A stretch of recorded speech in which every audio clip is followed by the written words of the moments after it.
Les puces dans Word. Allez, je vais créer un nouveau document. Alors, je pourrais faire bouton droit, nouveau document Word. Je vais faire l'autre méthode. Je vais cliquer sur le petit logiciel Word. Nouveau document vierge. Tout de suite, quand je viens de créer un document, le bon réflexe, hein, c'est d'enregistrer immédiatement son beau document. Je choisis l'emplacement. Personnellement, là, pour des raisons de visibilité, je vais travailler sur le bureau. Je vous rappelle que chez vous, c'est bien, c'est mieux de travailler sur mes documents, par exemple. On évite de mettre autre chose sur le bureau, voire on met que des raccourcis en fait sur le bureau. Bon, allez, c'était une petite parenthèse. Ce document, je vais l'appeler donc les puces. Ou puces. Bon, puces, tout court. Et nous y voilà, on vient de créer un document qui s'appelle puces. Les listes à puces, elles sont utiles, elles peuvent être utiles pour structurer facilement un document, et également dans le cas des smart art. Donc les smart art, c'est des représentations visuelles de concepts. Euh, voilà, des choses comme ça. Alors ça peut être des organigrammes, ça peut être voilà, des espèces de petites pyramides. Voilà. Pour ça, c'est important de bien maîtriser cette notion, donc la notion des puces. On va donc tester donc, les puces simples. Je vais activer les puces en cliquant sur ce petit bouton.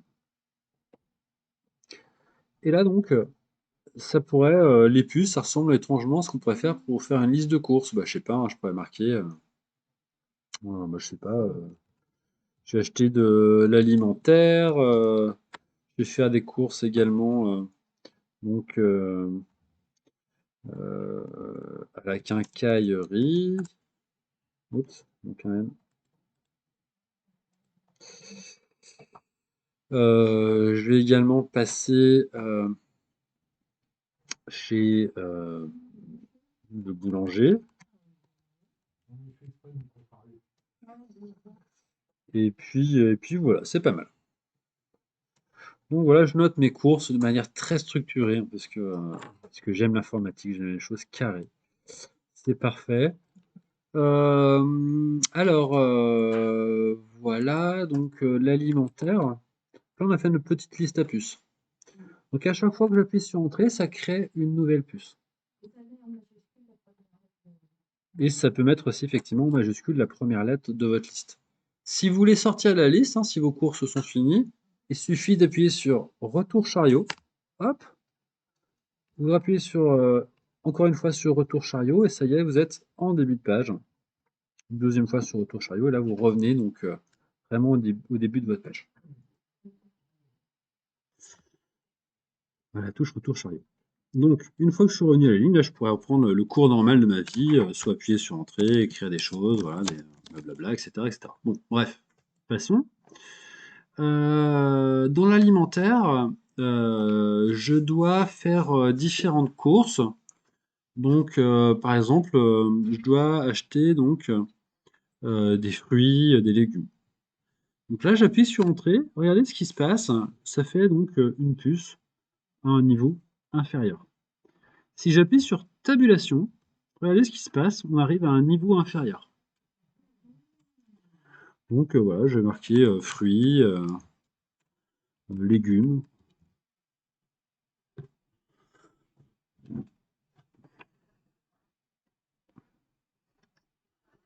Voilà, alors je vais faire pareil avec quincaillerie. On va demander des outils, puis des ampoules, par exemple.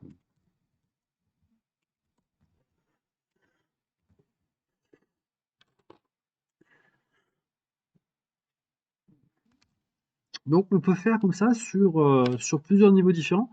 Alors là, tiens, si je me suis planté, hein, si finalement ils ont ouvert un marchand spécialisé dans les légumes, si je veux ramener celui-là à un niveau inférieur, eh ben, j'utilise évidemment la touche tabulation toujours, shift tabulation, donc la flèche qui va venir de droite à gauche. Et là, on va revenir à un niveau précédent. Shift tabulation, oups, je me mets juste avant le L, shift tabulation, et là je reviens à un niveau précédent si jamais je me suis trompé. Bon, en réalité, je ne m'étais pas trompé.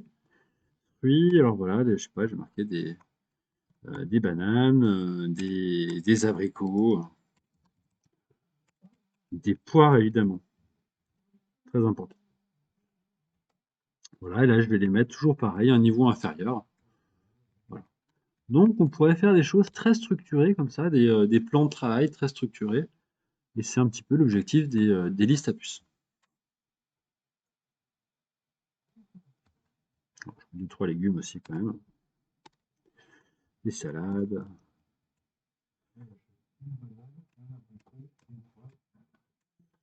Des patates.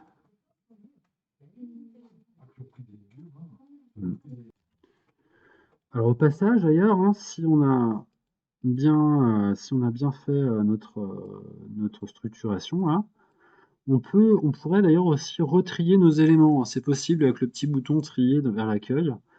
Je pourrais trier donc par paragraphe.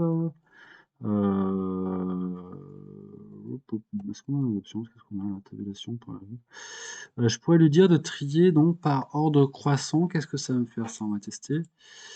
Eh ben, ça me fait n'importe quoi, très bien. Qu'est-ce que si on me dit de trier par titre? Autant pour moi, ça marche pas avec les puces. J'aurais pensé que ça fonctionnait. Non. Très décevant.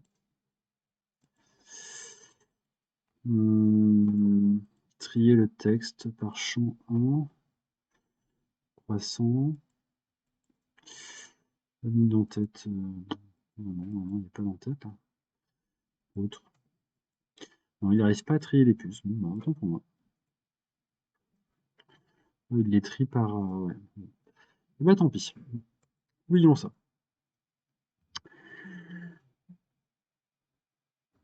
On va parler d'autre chose sur les puces.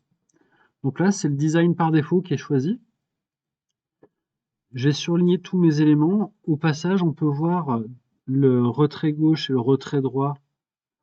Le retrait droit, non, le retrait première ligne et le retrait gauche qui sont définis comme ça. Mais si on voulait rapprocher un petit peu ces puces plus à gauche, définir un autre retrait, c'est possible. On peut vraiment jouer sur ce retrait-là et ramener un petit peu plus à gauche nos éléments. C'est totalement possible. Allez, je vais pas le faire, on va rester dans la configuration de base qu'on avait tout à l'heure. Et je vais plutôt vous parler donc des différentes puces qu'on peut utiliser. Je vais rester vers alimentaire. Et ici, donc, je peux choisir donc une autre puce. Alors, je sais pas, je vais prendre par exemple là, les petites flèches qui sont là. Toutes les puces de niveau 1, parce que j'étais vers le niveau 1, là, vers l'alimentaire. Toutes les puces de ce premier niveau, elles vont avoir une flèche. Je vais le refaire pour le niveau 2. Donc là, je me mets vers les fruits, là, c'est un niveau 2. Alors, j'aurais pu me mettre vers les légumes. Hein. Je clique sur le petit bouton de choix, là, et on peut choisir la puce qui nous intéresse. D'ailleurs, on peut, là, il y a un choix de puces, mais on peut trouver d'autres puces par ici, aller chercher, donc, soit des symboles spécifiques dans les symboles, dans les Wingdings, hein, par exemple. Hop, tout en bas. Ils sont là, donc je pourrais chercher, je sais pas, un petit truc comme ça, là, pourquoi pas. Hein. Voilà, définir une puce. On peut mettre, alors dans les polices aussi, on peut trouver des puces spécifiques. Et dans les images aussi, on peut mettre des images de puces. Alors c'est pas très. Il faut que votre image elle soit toute petite parce que ça se voit quand même assez mal. Hein. L'idée est bonne, mais il faut vraiment une image un petit peu spéciale pour que ça fonctionne bien. J'ai essayé de vous trouver une image de banane, tiens, par exemple. Voilà, une petite banane. On va se dire que ça va être génial, mais en réalité, ouais, c'est très très petit, quoi. Il faut vraiment avoir des bons yeux pour voir que la puce, c'est une banane. On va agrandir un petit peu son texte. Voilà. Donc on peut faire des puces aussi avec des images, c'est possible. Hein. On va choisir, donc on se positionne sur la puce du niveau qui nous intéresse, niveau 1, 2, 3, 4, 5, 6, et ensuite on va choisir la puce qui nous intéresse.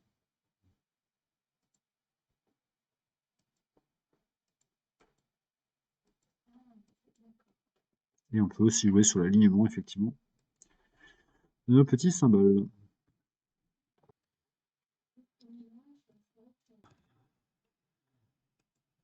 On peut donc alors modifier le niveau d'une liste. Là, pour l'instant, on peut le faire avec tabulation ou Shift Tab, hein.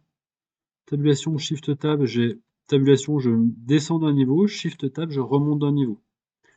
Si je suis fâché avec le bouton de tabulation, éventuellement, je peux utiliser donc modifier le niveau d'une liste et là, lui dire bah, ça en niveau 1, en niveau 2, en 3, en 4. Tiens, je vais le passer en niveau 1. Voilà. On peut aussi travailler comme ça.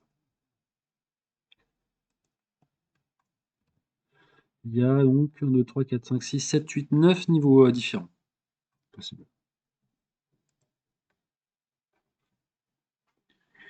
Voilà donc pour ces listes à puces ordonnées. Non ordonnées, pardon, excusez-moi. Juste à côté, donc on a l'équivalent avec les listes à puces numérotées, donc ordonnées. Allez, on va essayer les listes à puces ordonnées. Donc je me mets un petit peu en dessous, je peux appuyer 3 fois sur Entrée hein, pour sortir de la liste. Et tabulation pour revenir à la base. C'est exactement le même principe, hein, ces listes à puces numérotées. Simplement, donc, on va avoir des numéros. Pour reprendre mon exemple sur les continents, on va avoir l'Asie, l'Europe, l'Amérique, l'Afrique et l'Océanie. Alors, alternativement, si on veut retirer une puce, on peut cliquer aussi sur l'élément et retirer la puce, hein, tout simplement comme ça, hein, c'est possible aussi. Alors, j'ai fait mon petit listing de mes continents. Là, j'étais dans une liste à puces ordonnée. Quand vous avez des éléments de même niveau, là, vous pouvez encore trier ce qui est sur le même niveau, en fait. Si vous êtes de A à Z, tri de A à Z, là, ça devrait fonctionner. Voilà, Afrique, Amérique, Asie, Europe, Océanie. Là, ça fonctionne. Donc, voilà, là, j'appuie sur Entrée pour redescendre d'un niveau, tabulation.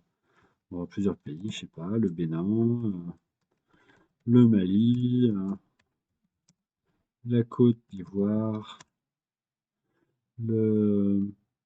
l'Afrique du Sud, etc., etc. Et là, je peux sélectionner tous mes éléments de même niveau et je peux trier effectivement mes éléments de même niveau. Là, ça devrait marcher aussi. Voilà, effectivement.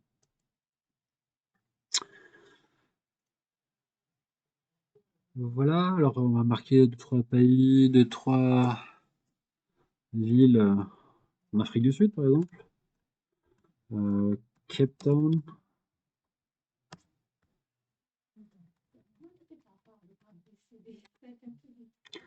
C'est toujours le même principe, hein,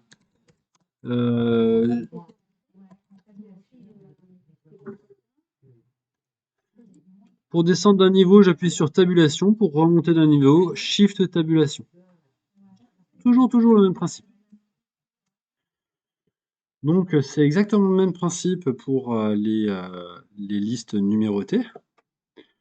Et de la même manière, donc si on reste au sein de sa liste, on peut lui dire, bah voilà, finalement j'aimerais avoir des grands titres, donc des titres comme ça. Voilà, on peut avoir différents styles de numérotation, donc des chiffres romains, des grands A, etc., etc. Voilà, on va rester comme ça, grand A, petit i. On peut vraiment soigner son niveau de liste, un petit peu comme on l'entend. Dans la même logique, on peut, si on est fâché avec la touche tabulation, par exemple, Johannesburg, j'aimerais le mettre comme un pays. Bon, Johannesburg a déclaré son indépendance, admettons, j'aimerais le mettre au même niveau qu'un pays. Soit je me mets avant le J, je fais Shift Tab pour le faire descendre. Soit je vais par ici, modifier le niveau de la liste et je choisis le nouveau niveau que je veux indiquer.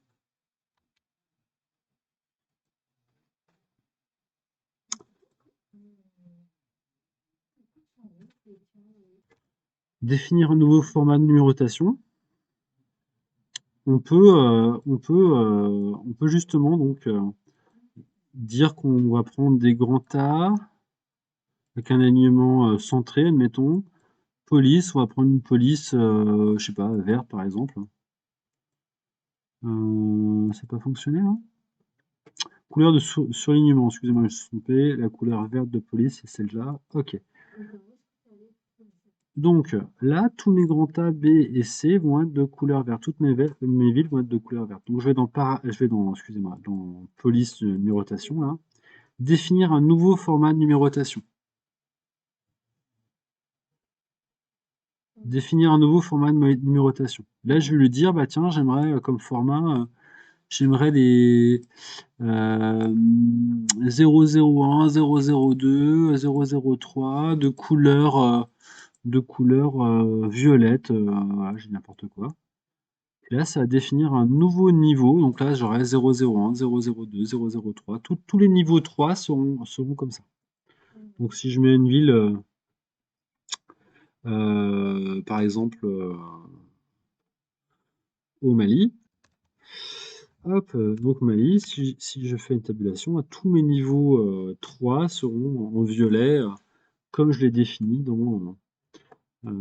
comme j'ai défini un petit peu plus haut là.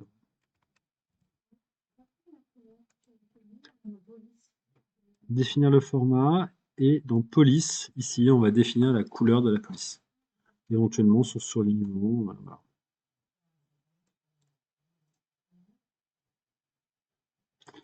Tout mettre à droite d'ailleurs. Voilà.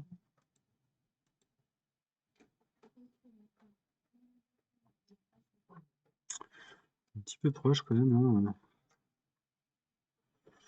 Voilà.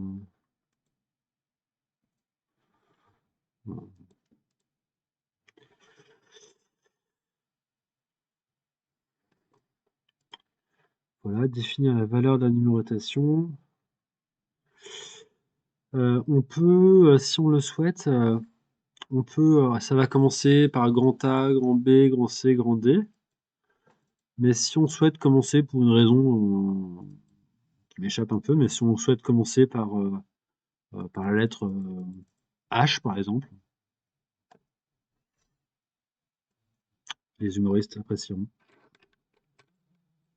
Hop, on va commencer par la lettre H.